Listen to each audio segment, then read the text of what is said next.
Live from Television Hill, this is WJZ News at 11. In 3 days, a new administration will be in Washington, D.C. tonight. The country is on high alert ahead of Inauguration Day. Hello again, I'm Max McGee. And I'm Rachel Carden. Police and National Guard troops are securing Washington, D.C. and state capitals around the country ahead of President-elect Joe Biden's inauguration on Wednesday. We've just learned tonight another Maryland man has been arrested after the riots on January 6th. Authorities say GPS monitoring placed Brian Becanter of Silver Spring at the Capitol when protesters stormed the building. A federal affidavit says Becanter made statements. He's a member of several white supremacy organizations. Bafta Imam reporting for WJZ on security in D.C. Just over 2 days from the presidential inauguration, the nation's capital is on lockdown. In Annapolis, but law enforcement officials assure the community there's no specific or credible threat to the Maryland State House. Officers will be there all week. WJZ is there tonight. Live, Rachel Menitoff gives us a look at the security efforts to guard the area. Rachel. Max and Rachel, good evening. If you were walking around the State House this afternoon, you would have seen that police presence on almost every corner. But aside from the added security, it was really business as usual right now. Live tonight in Annapolis, I'm Rachel Menitoff for WJZ. And as Rachel mentioned, Representative Jamie Raskin is the lead House impeachment manager and says House Democrats will transmit the article of impeachment to the Senate soon. Raskin's son passed away on New Year's Eve after battling depression. He says he's looking forward to a new administration and believes America will be back on the road of progress. I'm not going to lose my son at the end of 2020 and lose my country and my republic in 2021. It's not going to happen.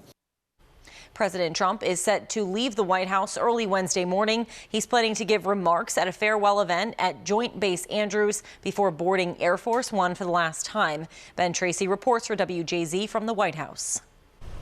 With the nation's capital now an armed fortress ahead of you. Ben Tracy, CBS News, the White House. Okay, now to the coronavirus. Maryland reports another 2,400 positive test results in the past day. That's more than 326,000 cases. 25 more people have died. 2 more people are in the hospital. The positivity rate is still above 8%. The state will move to Phase 1B of its COVID-19 vaccination plan tomorrow. That includes all Marylanders 75 and older. It also includes those in assisted living facilities, teachers, daycare providers, and high-risk inmates. Governor Hogan says the plan to be in Phase 1C by next Monday, January 25th. The health department reports 223,000 Marylanders have already gotten their first dose of the vaccine. More than 21,000 have a second dose. Governor Hogan says he'll get his vaccine tomorrow morning, along with First Lady Yumi Hogan and Lieutenant Governor Boyd Rutherford. The National Aquarium in Baltimore is temporarily closed. A health inspector found some issues with their social distancing practices. The city says it already gave warnings to the aquarium for overcrowding.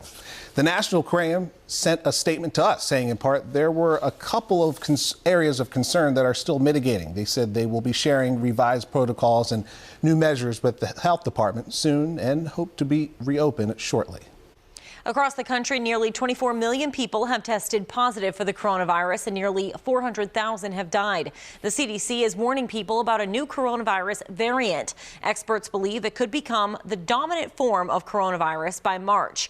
It has been seen in Anne Arundel County. The agency wants Americans to double down on safety measures.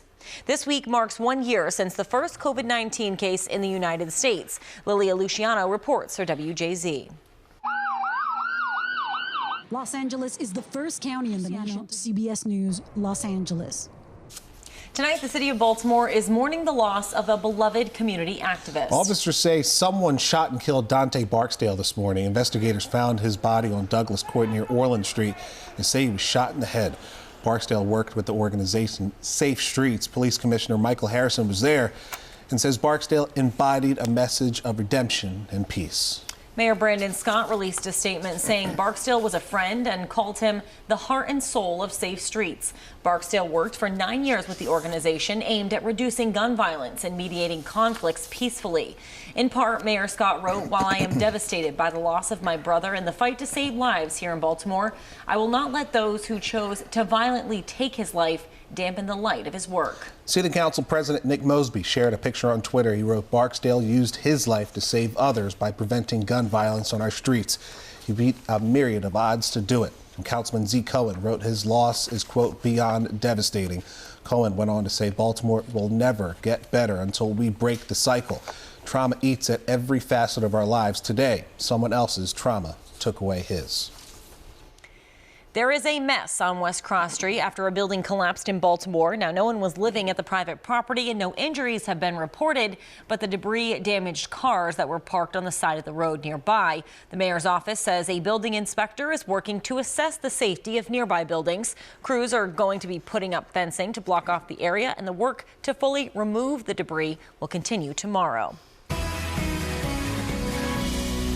Well, the Baltimore Ravens lost to the Buffalo Bills last night, and quarterback Lamar Jackson left the game with a concussion. It happened after a tackle near the end zone after a bad snap on the final play of the third quarter. But what happened after the game is getting a lot of attention online. Bills fans started donating to one of Jackson's favorite charities, Blessings in a Backpack. The nonprofit works to provide food to elementary school children across America. Now, Anthony is a fan of the Bills, and he sent a tweet saying Lamar Jackson is one of his favorite players in the league.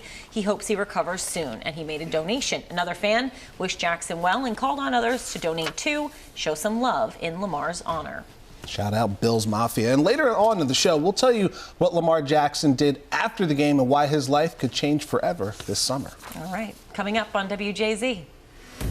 Look, we all know a healthy lifestyle is the right way to live. Coming up on WJZ, why doctors are saying the pandemic only adds to that importance. The United Kingdom has administered millions of coronavirus vaccines. We'll tell you how soon officials hope to lift lockdowns and restrictions. A Russian leader is back in Moscow after recovering in Germany from a poison attack. Why he's now in police custody. And Bob, check look for some sun to return, but some continued quite a little bit actually above normal temperatures. We'll take a look at that 70 forecast coming up.